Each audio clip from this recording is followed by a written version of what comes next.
ಉಂಗುರ ಪೇಟ ಮಾಡೋಕ್ಕೆ ಅಂತೇಳಿ ನಾನು ಬೂದುಗುಂಬಳಕಾಯಿನ ತೊಗೊಂಡಿದ್ದೀನಿ. ಚೆನ್ನಾಗಿ ವಾಶ್ ಮಾಡಿ ಇಟ್ಕೊಂಡಿದ್ದೀನಿ. ಈಗ ಇದನ್ನು ಕಟ್ ಮಾಡ್ಕೋಬೇಕು.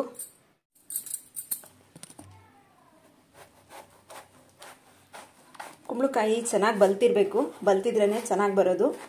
ಎಳೆದಾಗಿದ್ರೆ ಅಷ್ಟು ಚೆನ್ನಾಗಿ ಬರಲ್ಲ.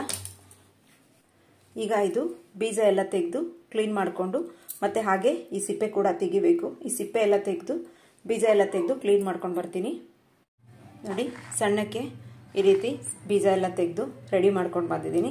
ಈಗ ಇದ್ರದ್ದು ಇನ್ನೂ ಮತ್ತೆ ಕೆಲಸ ಇದೆ, ಮತ್ತೆ ಮಾಡಬೇಕು. ಈಗ ಇದಕ್ಕೆ ಒಂದು ಫೋರ್ಕ್ ತಗೊಂಡು ಚೆನ್ನಾಗಿ ಈ ರೀತಿ ಚುಚ್ಚಬೇಕು. ಯಾಕೆ ಅಂದರೆ ಸಕ್ಕರೆ ಪಾಕ ಎಲ್ಲ ಒಳಗಡೆ ಇಳ್ಕೊಂಡ್ರೇ ಚೆನ್ನಾಗಾಗೋದು. ಎಲ್ಲ ಕಡೆಯಿಂದನೂ ಈ ರೀತಿ ಚುಚ್ಚಬೇಕು. ಹೀಗೆ ಸಕ್ಕರೆ ಪಾಕ ಎಲ್ಲ ಒಳಗಡೆ ಹೋಗಬೇಕು. ಅದಕ್ಕಾಗಿ ಎಲ್ಲ ಕಡೆನೂ ಈ ರೀತಿ ಚುಚ್ಚಬೇಕು.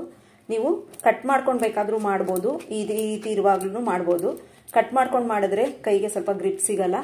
ಆ ಕಾರಣಕ್ಕೋಸ್ಕರ ನಾನು ಹೀಗೆ ಮಾಡ್ತಾ ಇದ್ದೀನಿ. ನೋಡಿ, ಈ ರೀತಿ ಎಲ್ಲ ಕಡೆನೂ ಫೋರ್ಕಲ್ಲಿ ಎಲ್ಲನೂ ಪ್ರತಿಯೊಂದೂ ಚುಚ್ಕೋಬೇಕು. ಹೀಗೆ ಚುಚ್ಕೊಡಿ. ಹೀಗೆ ಸ್ವಲ್ಪ ಒಳಕ್ಕೆ ಹೋಗ್ಬೇಕು. ಹೀಗೆ ಎಲ್ಲ ಕಡೆನೂ ಈ ರೀತಿ ಚುಚ್ಕೊಡಿ. ಹುಷಾರು, ಮಾಡಬೇಕಾದ್ರೆ ಒಂದೊಂದು ಸಲ ಕೈಗೆ ಫೋರ್ಕ್ ಈ ರೀತಿ ಹೋಗ್ಬಿಡುತ್ತೆ, ನೋಡ್ಕೊಂಡು ಚುಚ್ಕೊಳ್ಳಿ. ಈ ರೀತಿನೇ ಎಲ್ಲನೂ ಮಾಡ್ಕೊಂಡು ಬರ್ತೀನಿ ನಾನು. ನೋಡಿ, ಸ್ವಲ್ಪ ದಪ್ಪಾಗಿ ಹಚ್ಕೊಳ್ಳಿ. ಎಲ್ಲನೂ ಈ ರೀತಿ ಚುಚ್ಕೊಂಡು ರೆಡಿ ಮಾಡಿಕೊಂಡು ಹಚ್ಕೊಂಡಿದ್ದೀನಿ. ನೋಡಿ, ಈ ರೀತಿಯಾಗಿ ಹಚ್ಕೊಂಡು ರೆಡಿ ಮಾಡ್ಕೊಂಡಿದ್ದೀನಿ. ಇಲ್ಲಿ ಸ್ವಲ್ಪ ಸುಣ್ಣನ ತೊಗೊಂಡಿದ್ದೀನಿ. ಸುಣ್ಣ ಹಾಕಬೇಕು. ಇಷ್ಟು 1 ಸ್ಪೂನ್ನಷ್ಟು ಸುಣ್ಣನ ತೊಗೊಂಡಿದ್ದೀನಿ. ಈಗ ಈ ಪಾತ್ರೆಗೆ ನೀರನ್ನು ಹಾಕ್ಕೊತಾ ಇದ್ದೀನಿ.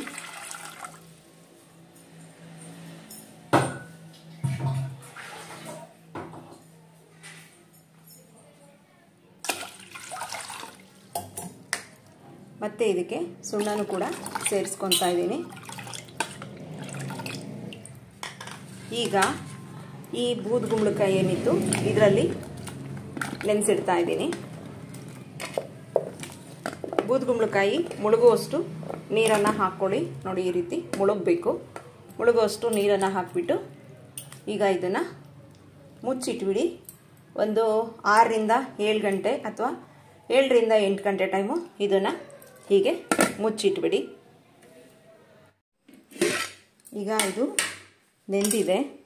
6 ರಿಂದ 7 ಗಂಟೆ ಮೇಲೆ ನೆಂದಿದೆ. ನೋಡಿ, ಈ ಥರ ಗಟ್ಟಿಗಾಗಬೇಕು. ಸುಣ್ಣದಲ್ಲಿ ಹಾಕಿಟ್ಟಾಗ ಈ ರೀತಿ ಗಟ್ಟಿಗಾಗತ್ತೆ. ಇದನ್ನು ಚೆನ್ನಾಗಿ ಒಂದು 3-4 ಸಲ ತೊಳ್ಕೊಂಡು ಬರಬೇಕು. ಯಾಕೆ ಅಂದರೆ ಇದರಲ್ಲಿರೋ ಈ ಸುಣ್ಣದ ನೀರಂಶ ಎಲ್ಲ ಹೋಗಬೇಕು. ಹಾಗಾಗಿ ಇದನ್ನು ಒಂದು 3-4 ಸಲ ನಾನು ತೊಳ್ಕೊಂಡು ಬರ್ತೀನಿ. ಈಗ ಗ್ಯಾಸನ್ನು ಹಚ್ಚಿ ನೀರು ಕಾಯೋದಕ್ಕೆ ಇಟ್ಟಿದ್ದೀನಿ. ಈ ನೀರು ಬಿಸಿ ಆಗಬೇಕು.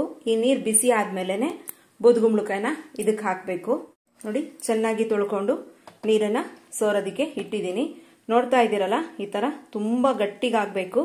ಗಟ್ಟಿಗಾದ್ರೇ ಪೇಟ ಚೆನ್ನಾಗಿ ಬರುತ್ತೆ, ಇಲ್ಲಾಂದರೆ ಬರಲ್ಲ. ಈಗ ಈ ನೀರು ಕುದೀತಾ ಇದೆ. ಕುದೀತಾ ಇರೋ ನೀರಿಗೆ ಎಲ್ಲನೂ ಹಾಕ್ಕೊಳ್ಳೋಣ. ಸ್ವಲ್ಪ ಬೇಯಿಸ್ಕೋಬೇಕು. ಅರ್ಧ ಗಂಟೆವರೆಗೂ ಬೇಯೋದಕ್ಕೆ ಬಿಡೋಣ. ಲೋ ಫ್ಲೇಮಲ್ಲಿ ಬೇಡ, ಹೈ ಫ್ಲೇಮಲ್ಲೇ ಅರ್ಧ ಗಂಟೆವರೆಗೂ ಬೇಯಿಸ್ಕೊಡಿ.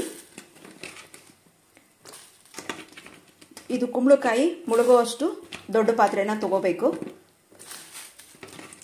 ನೋಡಿ, ಮುಳುಗುವಷ್ಟು ದೊಡ್ಡ ಪಾತ್ರೆ ತಗೋಬೇಕು. ಇದು ಯಾಕೋ ಆಚೆ ಬರ್ತಾ ಇದೆ ಅನಿಸುತ್ತೆ. ನಾನು ಬೇರೆ ಪಾತ್ರೆಗೆ ಶಿಫ್ಟ್ ಮಾಡ್ಕೊತೀನಿ. ಈಗ ಬೇರೆ ಪಾತ್ರೆಗೆ ಶಿಫ್ಟ್ ಮಾಡ್ಕೊಂಡಿದ್ದೀನಿ. ಉಳಿದಿದ್ದು ಎಲ್ಲಾನು ಬೂದುಗುಂಬಳಕಾಯಿನ ಇದಕ್ಕೆ ಹಾಕ್ಕೊಂಡು ಅರ್ಧ ಗಂಟೆ ಹೈ ಫ್ಲೇಮಲ್ಲೇ ಬೇಯಿಸ್ಕೊತೀನಿ ನಾನು ಇದನ್ನು. ಚೆನ್ನಾಗಿ ಕುದ್ದಿದೆ. ನೋಡಿ, ಚೆನ್ನಾಗಿ ಕುದ್ದಿದೆ. ಅಂದರೆ ಕಲಸೋಗೋ ರೀತಿಯಲ್ಲಿ ಬೇಯಬಾರ್ದು. ಈಗ ಇದನ್ನೆಲ್ಲ ಸೋಸ್ಕೊಳ್ಳೋಣ. ಈಗ ಈ ಪಾತ್ರೆಗೆ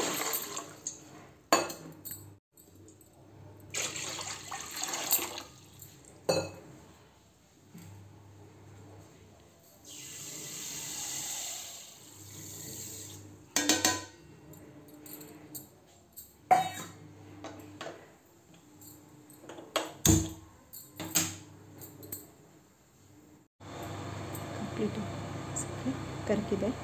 ಈಗ ಸೋಸ್ಕೊಂಡಿರೋ ಎಲ್ಲನೂ ಇದಕ್ಕೆ ಹಾಕೋಣ. ಈಗ ಇದು 1 ಅವರ್ ಕುದಿಬೇಕು, ಚೆನ್ನಾಗಿ ಕುದೀಲಿ.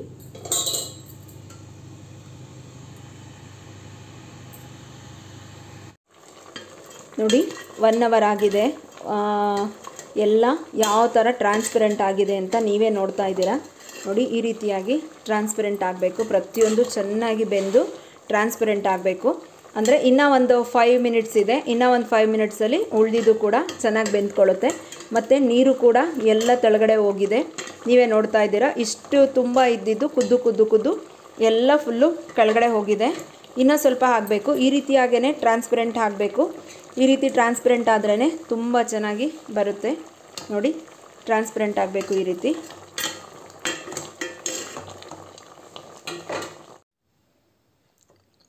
ಈಗ ಗ್ಯಾಸನ್ನು ಆಫ್ ಮಾಡಿ ನಾನು ಮುಚ್ಚಿಟ್ಬಿಟ್ಟಿದ್ದೀನಿ. ವಿಡಿಯೋ ಮಾಡೋದನ್ನು ಮರೆತುಬಿಟ್ಟಿದ್ದೆ, ಅದಕ್ಕೆ ಮತ್ತೆ ತೋರಿಸೋಣ ಅಂತೇಳಿ ಬಂದೆ. ನೋಡಿ ಈ ರೀತಿಯಾಗಿ ನೀರು ಥರ ಇರುತ್ತೆ. ಮತ್ತು ಇದನ್ನು ಕುದಿಸ್ಕೋಬೇಕು. ಈಗ ಈ ರೀತಿ ಇದರಲ್ಲಿ ನೆನೆಯೋದಕ್ಕೆ ಬಿಟ್ಬಿಟ್ಟಿದ್ದೀನಿ.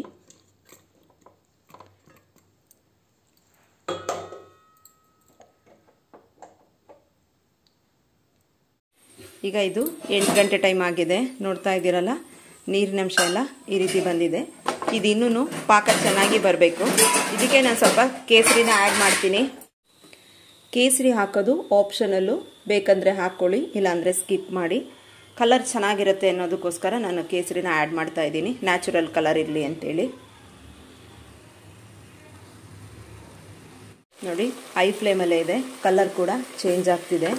ಇನ್ನೂ ಕೂಡ ಈ ಥರ ಬರಬೇಕು, ಪಾಕ ಗಟ್ಟಿಗೆ ಹಾಕಬೇಕು, ಆವಾಗಲೇ ಚೆನ್ನಾಗಾಗೋದು. ಬಟ್ ಹಾಗೆ ಬಿಟ್ಬಿಡಬೇಡಿ, ಇದನ್ನು ಸ್ವಲ್ಪ ತಿರುಗಿಸ್ಕೊಳ್ತಾ ಇರಬೇಕು ಇವಾಗ. ಯಾಕೆಂದರೆ ಸಕ್ಕರೆ ನೀರಿನಂಶ ಎಲ್ಲ ಕಡಿಮೆ ಆಗ್ತಾಯಿದೆ. ಕಡಿಮೆ ಆಗ್ತಿರೋ ಕಾರಣ ಪದೇ ಇದನ್ನು ಸ್ವಲ್ಪ ಅಂದರೆ ನೋಡ್ಕೊಂಡು ತಿರುಗಿಸಿ, ಸುಮ್ಮನೆ ಕಲಸೋಗೋ ರೀತಿನಲ್ಲೆಲ್ಲ ತಿರುಗಿಸಿ. ಈಗ ಇದು ಆಗಿದೆ. ಹೇಗೆ ಆಗಿದೆ ಅಂತ ಗೊತ್ತಾಗುತ್ತೆ ಅಂದರೆ, ನೀವು ಈ ರೀತಿ ತಗೊಂಡು ನೋಡಿದ್ರೆ ಹೀಗೆ ಬೀಳಬೇಕು, ಹೀಗೆ ನಿಧಾನಕ್ಕೆ ಇದು ಬೀಳಬೇಕು. ನೋಡಿ ಈಗ ಇದಾಗಿದೆ, ಇದು ಕಂಪ್ಲೀಟಾಗಿ ಆಗಿದೆ. ಈಗ ಗ್ಯಾಸನ್ನು ನಾನು ಆಫ್ ಮಾಡಿಬಿಡ್ತೀನಿ. ನೋಡಿ ಈ ರೀತಿಯಾಗಿ ತೆಗೆದು ಆರೋದಕ್ಕೆ ಇಟ್ಕೋಬೇಕು, ಆವಾಗ ಚೆನ್ನಾಗಿ ಬರುತ್ತೆ. ನೋಡಿ ಆಲ್ರೆಡಿ ಸ್ವಲ್ಪ ಗಟ್ಟಿಗೆ ಆಗ್ತಾಯಿದೆ. ಹೀಗೆ ಆರೋದಕ್ಕೆ ರೂಮ್ ಟೆಂಪ್ರೇಚರಲ್ಲಿ ಆರೋದಕ್ಕೆ ಬಿಟ್ಬಿಡಿ. ನನಗೆ ಇಷ್ಟು ಆಗಿದೆ, ನೋಡ್ತಾ ಇದ್ದೀರಲ್ಲ, ಇಷ್ಟೇ ಆಗಿರೋದು.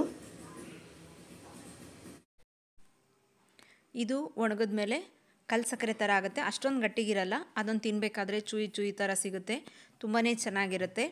ಯಾರಿಗೆಲ್ಲ ಈ ವಿಡಿಯೋ ಇಷ್ಟ ಆಯಿತು, ವಿಡಿಯೋ ಇಷ್ಟ ಆದರೆ ಲೈಕ್ ಕೊಟ್ಟು ಕಮೆಂಟ್ ಕೊಟ್ಟು ನಿಮ್ಮ ಫ್ರೆಂಡ್ಸ್ ಆ್ಯಂಡ್ ಫ್ಯಾಮಿಲಿಗೆ ಮರಿಬೇಡಿ ಅಂತ ಕೇಳ್ಕೊಳ್ತಾ, thank you for watching. Bye take care.